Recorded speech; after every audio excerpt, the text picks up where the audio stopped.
Hello, good morning.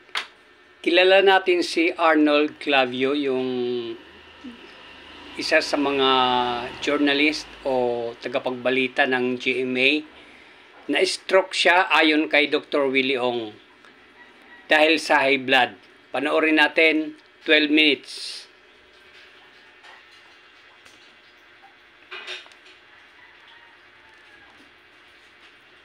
Yung nangyari kay Arnold Clavio, kay Igan, nagkaroon siya ng high blood at na-stroke siya kamakailan lang. So, maraming matututunan ng netizens kasi very common to, kaya paulit-ulit ako sinasabi, di ba, na tridor ang high blood, marami na stroke. Pero explain natin kung ano particular nangyari kay Igan, at para sa akin, maraming good news. Kahit na stroke siya, mukhang very mild at makaka-recover siya. Kumpara sa mga iba nakikita nating stroke na talagang baldado na, yung iba nga hindi na maabot sa hospital. Kaya sabi nga niya, parang miracle sa kanya. So, ang maganda kay Igan, nung nangyari yung stroke, nasa ambulansya siya, nagbibideo siya, pinapakita niya. Ang payo nga niya sa netizens, i-check nyo ang blood pressure nyo. Diba? Check your blood pressure, tridor ang high blood. Umabot sa 220 over 120 ang blood pressure niya. Ayan. Tapos, ang nangyari kasi, galing siya ata nag-golf siya. So, yan nga sinasabi ko, mainit ang panahon ngayon. Kung mag-golf kayo sa hapon, bilad sa araw, nakaka-high blood yan. Tapos siya pa nagda-drive. Wala siyang driver, siya nagda-drive. So, nung nagda-drive siya alas 7 ng gabi, pauwi, hindi na niya maramdaman yung paa niya. Yan ang problem eh. So, nung na-stroke, siyempre, tinamaan yung pinaka-wiring na nagko-control sa kamay at paa. Minsan, pag tinamaan yung sa paa o sa kamay sa kanya, yung sa paa, hindi na niya maramdaman. Wala nang pakiramdam. So, hindi na niya alam kung may tutulak, parang tsamba-tsambahan na lang. At nung ma-check nga yung blood pressure niya, 220 over 120. Normally, hindi ganyan kataas ang blood pressure niya or ng ordinary tao pag walang stroke.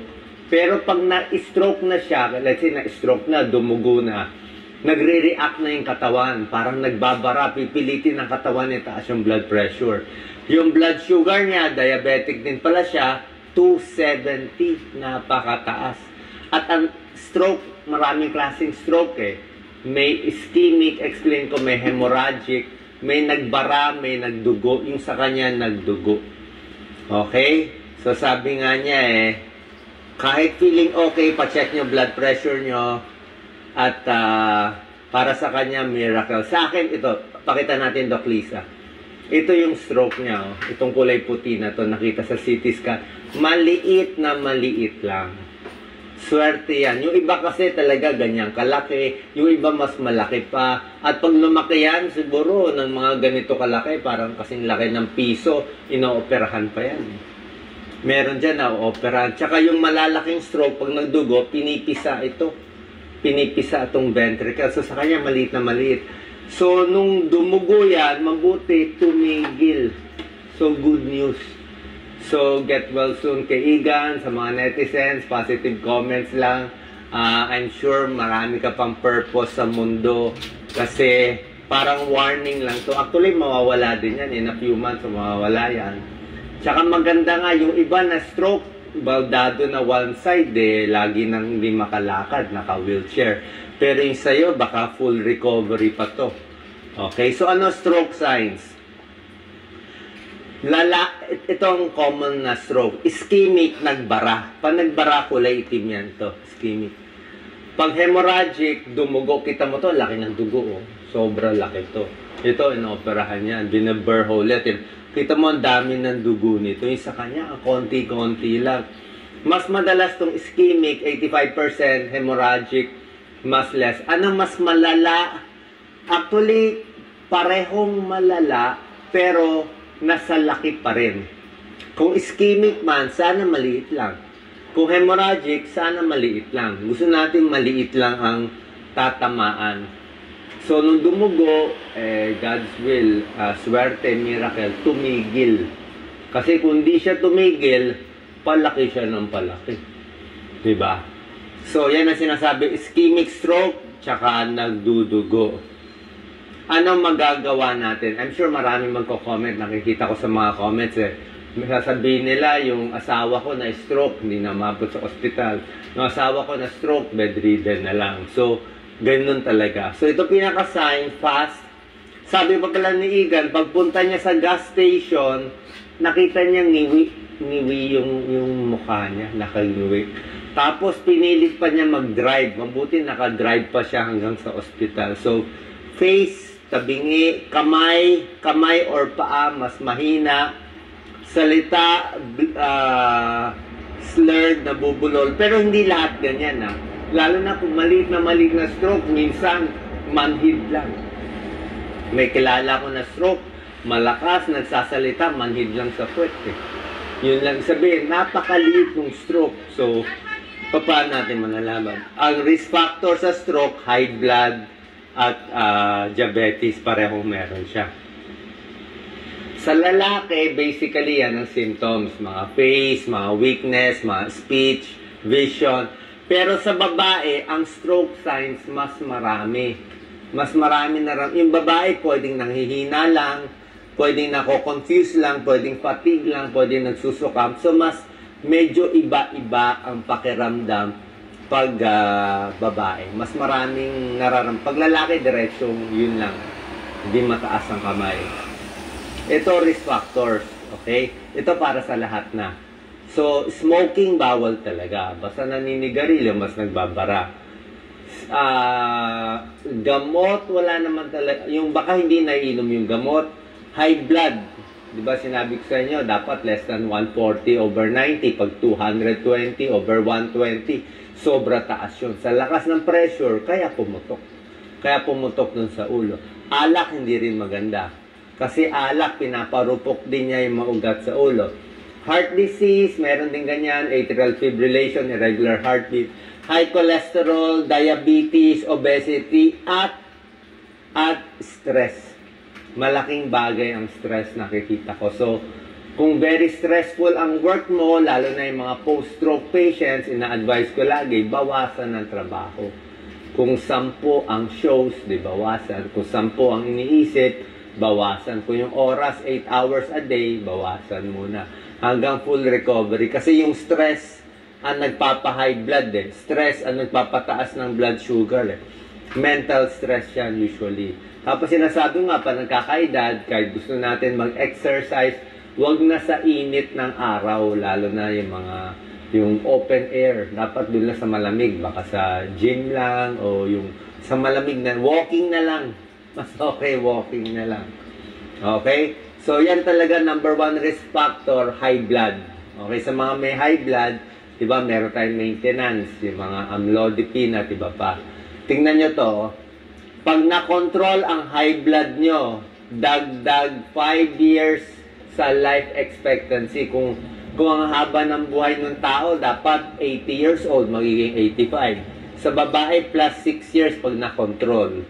Okay? High blood lang, mabababa sa 120/80, mas maganda na. Marireverse, high blood, smoking, diabetes, irregular heartbeat. High cholesterol, pwede rin magbara, pero medyo matagal pa to eh. Yung kumakain ng matataba. Obesity siguro. Pag laging overweight, mas na-stroke. Heavy drinking, delikado ah. Heavy drinking, baka mabangga. Dumudugo rin sa ulo. So, ano tips natin? Paano gagawin? Siyempre, magpapapayat sa pagkain. Hindi na pwede sobra alat. Kasi pag sobra alat, yung mga fast food, maalat, ma-high blood ka lalo. Pampababa ng blood pressure, bawas alat, bawas matataba, at may maintenance kailangan to obesity. Manage diabetes, masyado mataas ang 270 na blood sugar. Dapat ang blood sugar mo hanggang maximum yung post meals after eating, mga 140, 160. Sa umaga, dapat 100, 120 lang. Kung diabeto, exercise, regular weight kasi pwede ma-stroke. Ito po, eat healthy, manage diabetes. Ayan. Ito naman, recovery after a stroke. Very important to.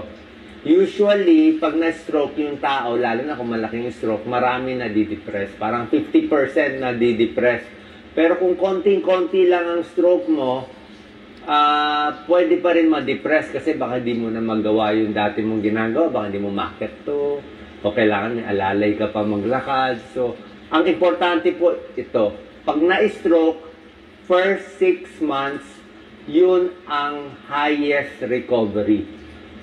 Ibig sabihin, pag yan, hindi mo magalaw kamay at pa, yung first 6 months after a stroke, doon pinaka malaki ang recovery. Mas pwedeng gumalaw yung pa, mas pwedeng maging normal. First 6 months.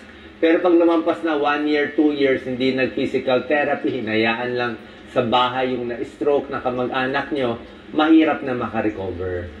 Pag after 1 year, mahirap na. Kaya, mas maaga, within 6 months, mas maganda. Yan, no? Therapy. Huwag madidepress, huwag magalit sa sarili na bakit ako na-stroke, ano nangyari. Ano po yan pwede naman tingnan as positive, magbabagong buhay. At usually, pag alam mo na may stroke, maingat ka na sa gamot mo. Alam mo na So, usually, pag mag-iingat ka, hindi na mauulit Pwede hindi na maulit yung stroke, pwede mas umaba pa nga ang buhay. Pwede nga blessing in disguise pa yan. Exercise tips, syempre kailangan may therapies, yung mga walking, strength training, trunk rotation, tsaka syempre unti-unti after a stroke, malamang after 2 weeks, 1 month, unti-unti. Pag inom ng tubig, dapat maingat din. Minsan yung iba, hindi rin makalulon Humihina din yung muscle na baka ma-choke. Ito naman, yung medyo malalang stroke, yung talagang napaparalyze, may problema sila sa hindi na ma-bend, yung tumitigas na spastic, may pain, tsaka maraming depressed, tsaka hindi na isip. Dapat isip pa rin ng isip. May mga pagbabago minsan sa ugali, pag na-stroke, usually, minsan lang, pero kung maliit ang stroke, wala naman pagbabago sa ugali. Pero kung malaki ang stroke, mayroong konting pagbabago, yung mas mainitin ulo, mas marami nasasabi minsan na mali. Kasi minsan, may baga sa computer, may nasira konti diba? May maliit na sira Pero usually naman, yung nasirang part na yon makaka-recover naman yung ibang parts ng brain. So, ginagamit pa rin yung utak.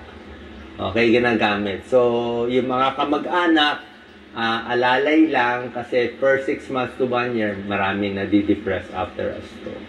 So, cognitive decline, brain function, laling gagamitin. Regular medicines, regular follow-up, dapat magpapayat, healthy lang kinakain, speech therapy, occupational therapy. Okay? So, saan po nakatulong to? Especially isang artista, pag na... Thank you for watching. Take charge. Have a nice day. Bye-bye.